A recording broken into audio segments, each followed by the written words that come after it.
Hi, my name is Renato, and this is the third part of the Sports Corner of Post-Finance Helix project.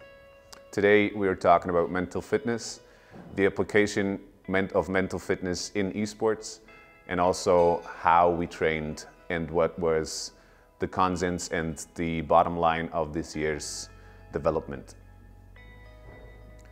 In this year's time, I've been giving my best to make people understand the objective of mental fitness, basically to create focus and uphold it for a long time. Also, like to stay on objectives. I feel in regards to esports, that is one of the biggest issues that people face. To keep the overview over your situation, over your mental situation, as well as whatever is happening around you. To not like struggle and like your emotions pass into your action, whatever it is. So that is basically what we tried and focused on, and I've been seeing lots of progress. I think at the beginning for a lot of people it was super difficult to get this training happening because like nobody really done anything before that. I think the core element of mental fitness is meditational practices. I think that needs to be understood prior to any endeavor when it comes to mental fitness. So what we did is integrate like daily routines of meditational practices, say in the morning and in the evening. We started with 5 minutes in the morning, 5 minutes in the evening. In the morning, basically to program and get your mind set for the day, and in the evening to recap whatever happened and also reassess what we did, what progress we did, what failures we had, in order to actually like get the progress more efficient. So, and eventually after that, we had lots of practices here in the workouts.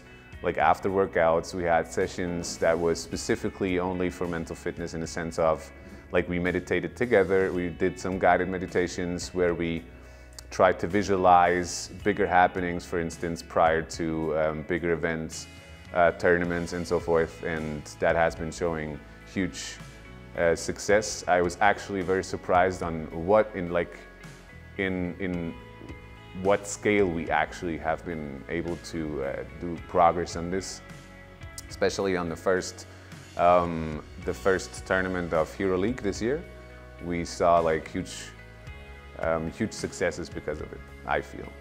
Say like when I tell you you have to do that and you have to do that and you have to do that, at some point you get tired about me telling you have to do that. And I think that is the biggest issue in regards to any kind of routine. When you are understanding that it is beneficial to your practice, that is beneficial to your success, eventually you will create the will to actually do it.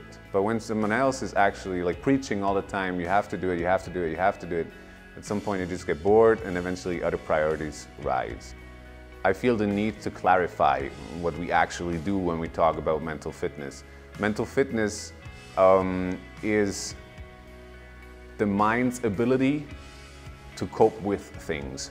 So basically, much like your body is agile, is flexible, is mobile, your mind too has to train and to practice to be flexible, adaptive, trying to work around things, problem solving.